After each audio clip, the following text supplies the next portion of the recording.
ഈ കൈവശം എന്ന് പറഞ്ഞാൽ അതിൻ്റെ പ്രത്യേകത എന്താ വെച്ചാൽ നമുക്ക് വശംവദാത്ത ആൾക്കാരെ, അതായത് നമ്മളൊരാളെ സ്വാധീനിക്കാൻ കഴിയുന്നില്ലെങ്കിൽ കൈവശത്തു കൂടെയും മറ്റുള്ള രീതിയിലും മാന്ത്രിക പ്രകാരവും ഒരാളെ നമ്മൾ ഇച്ഛയ്ക്കനുസരിച്ച് ആക്കും. അത് ഒരു സത്യമാണ്.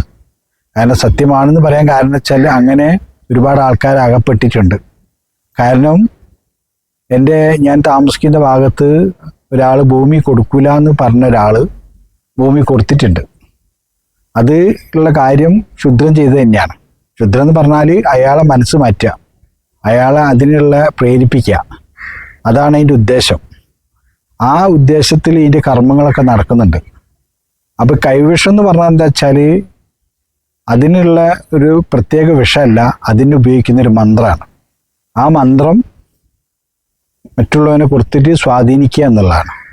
അത് ചിലപ്പോൾ വശ്യമായിട്ട് ഉപയോഗിക്കും, ഒരാളെ ഇഷ്ടപ്പെടാൻ വേണ്ടി ഉപയോഗിക്കും, തകർക്കാൻ വേണ്ടി ഉപയോഗിക്കും, അല്ലെ നശിപ്പിക്കാൻ വേണ്ടി ഉപയോഗിക്കും, നാട് വിട്ടുപോകാൻ വേണ്ടി ഉപയോഗിക്കും, അങ്ങനെ പല രീതിയിൽ ഉപയോഗിക്കും.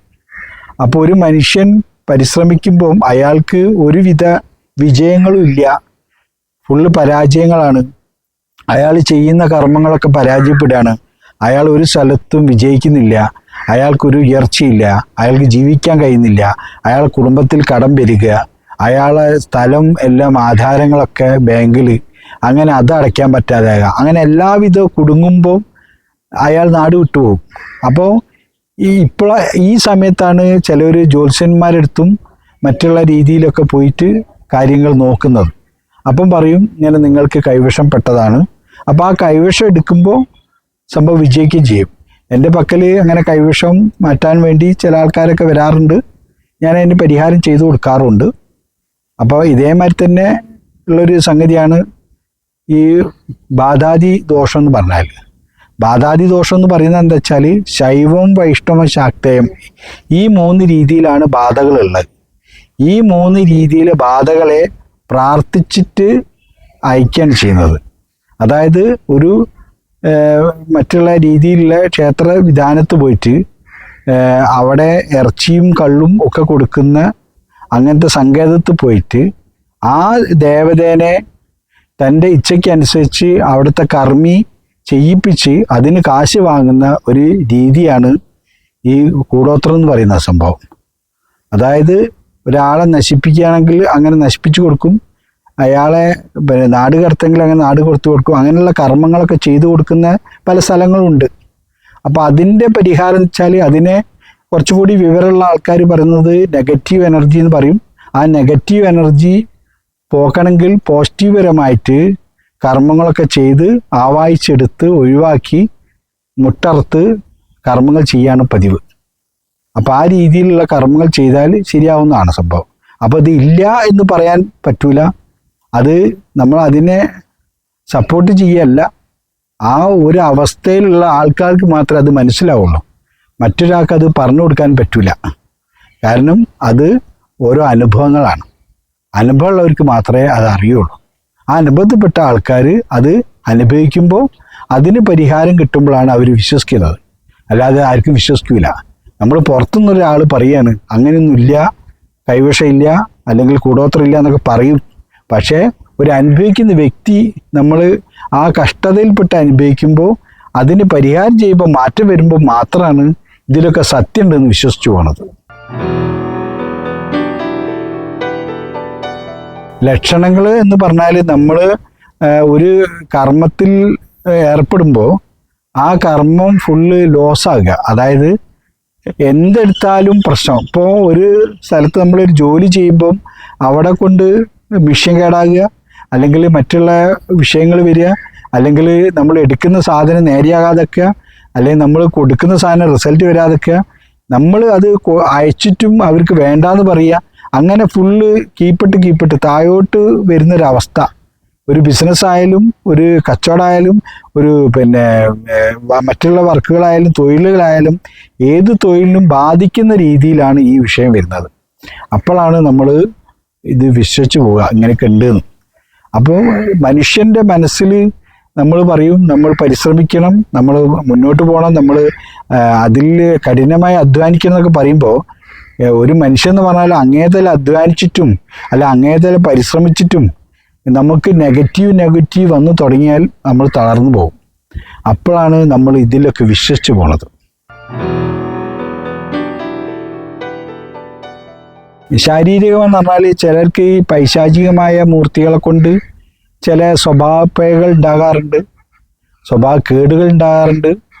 ഇപ്പോൾ ഉദാഹരണം തന്നെ കൈവിഷം ഉള്ള ഒരാൾക്ക് കുറേ ലക്ഷണങ്ങളുണ്ട്. ആ ലക്ഷണങ്ങൾ പറയാം. അയാൾക്ക് രാവിലെ ഒരു വാക്ക് പറഞ്ഞാൽ ഉച്ചയ്ക്ക് മാറ്റി പറയും, വൈകുന്നേരം പിന്നെയും മാറ്റി പറയും. അപ്പോൾ മറ്റുള്ളവർ പറയും വാക്ക് മാറിയാണ്, ഒന്നിൽ ഉറച്ചു നിൽക്കാത്തവനാന്ന് പറയും. അത് ഉറച്ചു നിൽക്കാത്തവനാന്ന് പറയുന്നത് ഈ കൈവിഷമുള്ളതുകൊണ്ടാണ്. രണ്ടാമത്തെ ഇയാളെ കണ്ണിൻ്റെ താഴത്ത് കറുത്ത പാടുകൾ ഉണ്ടാവും. മൂന്നാമത്തത് വിഷയം എന്താ വെച്ചാൽ ഇയാൾ ഒരു കർമ്മത്തിൽ ഉറച്ചിക്കൂല, കർമ്മം മാറിക്കൊണ്ടേയിരിക്കും.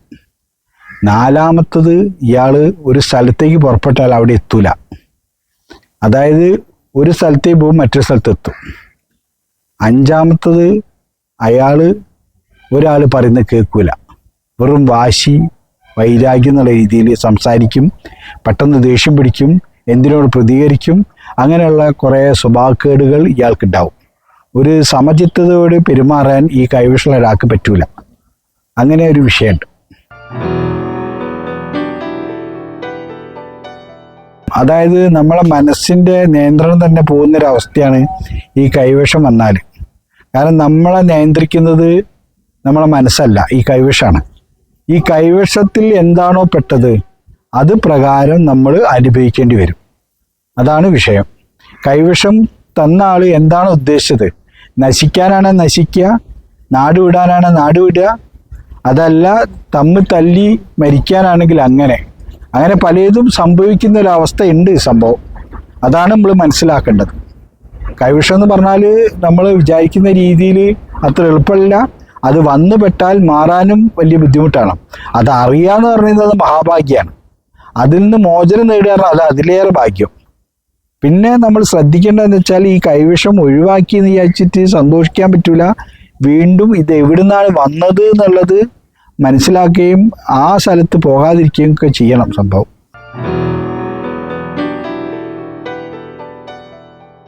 മനസ്സിലാകപ്പെടാതെ എന്ന് വെച്ചാൽ ഈ ഒരു 75% ആൾക്കാർക്കും പകുതി വിശ്വാസമാണ് നമ്മളെ ദൈവത്തിനുള്ളത്. അതായത് നമ്മളെ കാര്യലാഭത്തിന് മാത്രമുള്ള ഒരു വിശ്വാസതയാണ് പ്രത്യേകിച്ച് നമ്മളെ കേരളത്തിലുള്ള ആൾക്കാർ. എല്ലാവരെയും ഞാൻ പറയുന്നില്ല, അധിക ആൾക്കാർക്കുള്ള ഏറ്റവും വലിയൊരു തകരാറ് എന്താ വെച്ചാൽ നമുക്ക് നമ്മളെ കാര്യത്തിന് വേണ്ടിയുള്ള വിശ്വാസമാണ്. വിശ്വാസം പൂർണ്ണമല്ല എന്നുള്ളതാണ് ഇതിൻ്റെ പ്രധാന കാരണം. അപ്പോൾ നമ്മൾ ഏറ്റവും വലിയ വിഷയം എന്താ വെച്ചാൽ ഇങ്ങനെ ഉണ്ടോ എന്ന് ചോദിക്കുമ്പോൾ അത് അങ്ങനെയൊന്നും ഉണ്ടാവില്ല, അതൊക്കെ ഓൻ്റെ തോന്നലാണ് എന്ന് പറയാൻ 5 ആളും അല്ലടാ അത് ഒന്ന് നോക്കിയെന്ന് പറയാൻ ഒരാളെ ഉണ്ടാവുള്ളൂ. അതാണ് ഇതിൻ്റെ തകരാറ്. അതായത് ഇതിനെ തെറ്റിദ്ധരിപ്പിക്കുക, ഇത് തെറ്റിദ്ധാരണയാണ്, ഇതിലൊന്നൊരു കഥ ഇല്ല എന്ന് പറയാനാണ് കൂടുതൽ ആൾക്കാർ. ഇതിൽ കഥ ഉണ്ടെന്ന് പറയാൻ ആരുമില്ല. കാരണം അത് 2 കാരണം കൊണ്ടാണ്. ഒന്ന് വിശ്വാസമില്ലായ്മ, രണ്ടാമത്തത് ഇയാൾ രക്ഷപ്പെടരുന്ന വിചാരവും മറ്റവർക്കുണ്ട്. അതൊരു പ്രധാന കാരണമാണ്. കാരണം അയാളെ കൈവശം മാറ്റി കഴിഞ്ഞാൽ ആൾ രക്ഷപ്പെടും, രക്ഷപ്പെടണ്ട എന്നൊരു ധാരണയുണ്ടാവും. മറ്റേത് എന്താ വെച്ചാൽ ഇതൊരു അന്ധവിശ്വാസം എന്നുള്ളൊരു ധാരണയുണ്ട്. അതാണ് ഇതിൽ മനസ്സിലാക്കാൻ പറ്റാത്തത്. ശാസ്ത്രീയമായ പരിഹാരമുണ്ട്, അത് പരിപൂർണമായിട്ട് മാറ്റുന്ന സംഗതി ഉണ്ട്. ശാസ്ത്രീയമായിട്ട് തന്നെ അതിന് മരുന്നുകളുണ്ട്. മരുന്നുകൾ പ്രകാരവും അത് ഒഴിവാക്കുന്ന രീതിയൊക്കെ ഉണ്ട്. അതാണ് ഞാൻ ആദ്യം പറഞ്ഞത്.